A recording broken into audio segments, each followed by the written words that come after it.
అందరికీ నమస్తే. Welcome to Tripura వంటగది. ఈరోజు మనం చేసుకోబోతున్న రెసిపీ గుడ్లు రొయ్యలు కర్రీ చేసుకుందామండి. ఈరోజు మనం చేసుకోబోతున్న రెసిపీ రొయ్యలు గుడ్లు కర్రీ చేసుకుంటున్నామండి. కళాయి పెట్టి ఆయిల్ వేసుకుందామండి.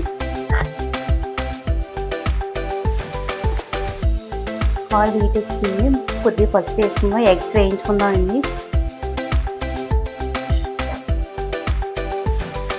మనం గుడ్లకి ఇలా నాట్లు పెట్టుకుని వేయించుకోవాలండి, లేకపోతే పేలుతుంది.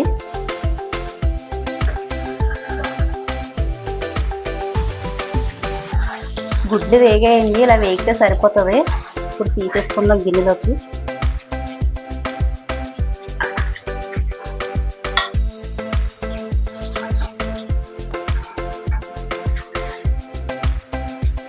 మూడు ఉల్లిపాయలు తీసి చిన్న ముక్కలు కట్ చేసి వేస్తున్నానండి.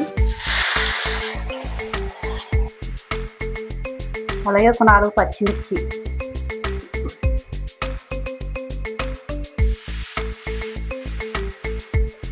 ఈ ఉల్లిపాయలు త్వరగా ఫ్రై అవ్వడానికి కొద్దిగా ఉప్పు వేస్తున్నానండి.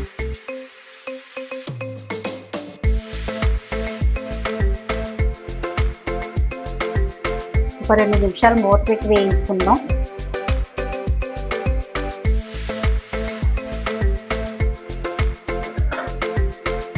మన ఉల్లిపాయలు బాగా ఫ్రై అయ్యండి. ఇప్పుడు రొయ్యలు వేసుకుందాం.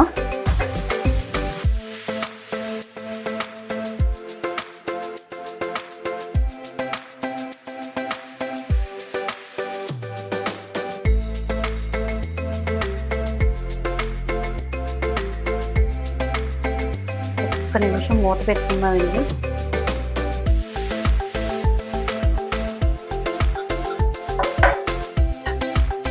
మన ప్రాన్స్ బాగా ఫ్రై అయ్యింది. ఇప్పుడు ఇందులో 2 టమాటాలు చిన్న ముక్కలు కట్ చేసి పెట్టుకున్నాను, వేస్తున్నానండి. అల్లం వెల్లుల్లి పేస్ట్ 1 స్పూన్ వేస్తున్నానండి.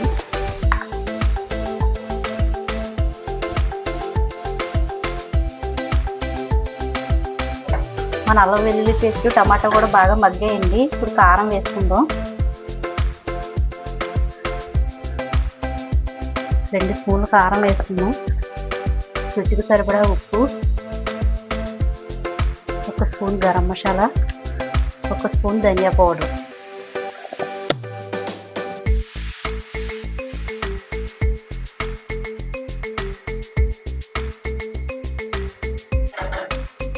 ఇప్పుడంతా బాగా ఫ్రై అయ్యిందండి. మసాలాలు, ఉప్పు, కారాలు అంతా బాగా ప్రాన్స్కి పట్టింది. ఇప్పుడు మనం వేయించుకున్న ఎగ్ వేసుకుందాం.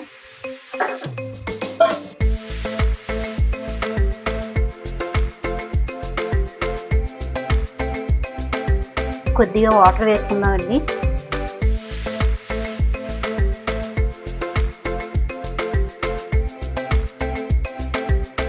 ఒక 10 నిమిషాలు హై ఫ్లేమ్లో పెట్టి ఉడికించుకుందామండి.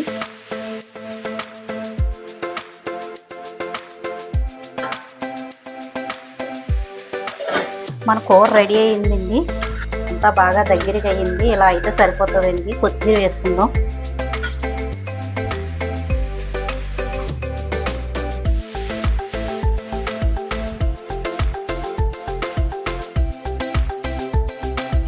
మన కోడిగుడ్లు పచ్చిరొయ్యల కూర రెడీ అయ్యిందండి. ఇలా రెడీ అయితే సరిపోతుంది. స్టవ్ ఆఫ్ చేసుకుందాం.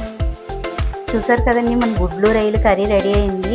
ఇలాంటి మంచి మంచి రెసిపీస్ కోసం మన ఛానల్ సబ్స్క్రైబ్ చేయండి. Thank you for watching.